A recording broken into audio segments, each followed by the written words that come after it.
Would you like a bigger house? I'll bet you would. In these days of HGTV and all these fun renovation shows, we all see the big fun houses with a lot of space. Buying or building a place can be very expensive, and moving can be very disruptive. Hi, I'm David Orcutt with Winston Properties, helping folks like you move to Granbury. Today I'm going to give you 3 ways where you can get more space out of your properties to increase the value of your property without breaking the bank.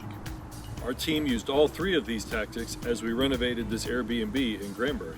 Let's take a look around, but please forgive us. We're in the last 2 weeks of finishing up getting everything ready, and there's furniture and decor everywhere. So let's start with a simple way that we can break down a house.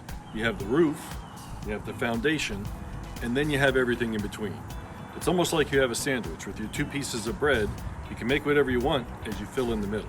So if you have a place where we have a roof and a foundation, you're 2/3 of the way towards getting more space. At this house, we had a large carport. Behind it was a utility room that had been turned into a second bathroom, but sort of half-assed it. So we were hoping to get a 3rd bedroom out of this, but maybe even a full master suite. The carport was an obvious choice for expansion.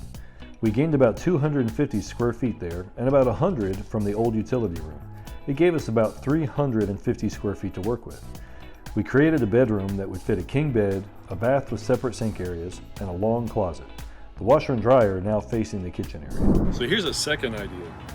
You can see from the designs that the water heater has to go somewhere, but it really eats into the square footage in the closet. Also, to feed air conditioning to the new area, we needed a new air handler. It was originally going to go in the overhead above the ceiling, but later we found that it just wouldn't fit. So our solution? Build a mechanical room, like we did here.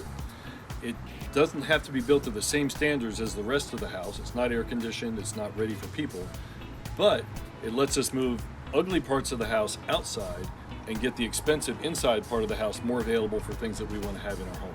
So this extra space lets us have room for our air handler, a new larger water heater, our sprinkler system controls, and also better routing for some of the return air to get to the air handler. It's here in the back of the house in an unused corner, and the contractor did a great job making it match the rest of the house with the siding.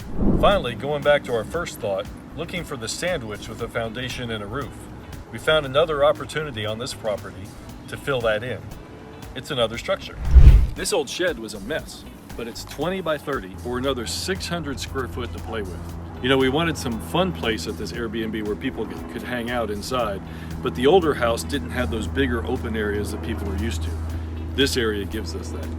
First, we cleaned it out, then replaced the entire skin, all new siding. In doing that, we determined that we wanted huge windows to let lots of shaded light in. Next, we insulated and drywalled and floored, simple paint in the overhead, and added an air conditioning unit. The result, 600 square feet of fun, with a kitchenette, a huge TV area, foosball, and an area with a table and ping pong and pool table combo. So new space in a secondary structure like this works great as a game room or as a man cave or a shop, great for a crafting area. But if you have a lot of family over and they don't fit in the main house, it's also a great place to put the kids or have a bunk room. The 350 square foot added with this project probably added $110,000 of value to the house, because we not only expanded the square footage footprint of the house, but because we went from a 2-bedroom, 1-bath to a 3-bedroom, 2-bath with a higher quality, we have added dollars per square foot because a 3-2 is going to be more in demand than a 2-1. So we talked about 3 ways of getting more enclosed space on your existing property. We talked about the carport, we talked about the mechanical room in the back, and we talked about taking over other structures. Some other ideas would be moving space into the attic, especially room over your garage. Sometimes those are pretty steep and have a lot of open volume inside of them. What about enclosing a porch with a screened room or making a sunroom out of it with windows? Building costs in Granbury are going up, so any chance you have to keep your family in your existing house can help you avoid a lot of other costs. Later, when you do sell the house, that's when you get that value of the extra square footage. But remember, extra square footage needs to be air conditioned and attached to the main house in order to count. For instance, the structure that we built out and renovated on the side does not add to the square footage of the house, even though it's on the same property. And be careful, if the addition does not match the quality or sometimes the styling of the rest of the house, that may not give you as much of a lift on the dollars per square foot as you like, even though you've added square footage to the house. could limit the overall value increase.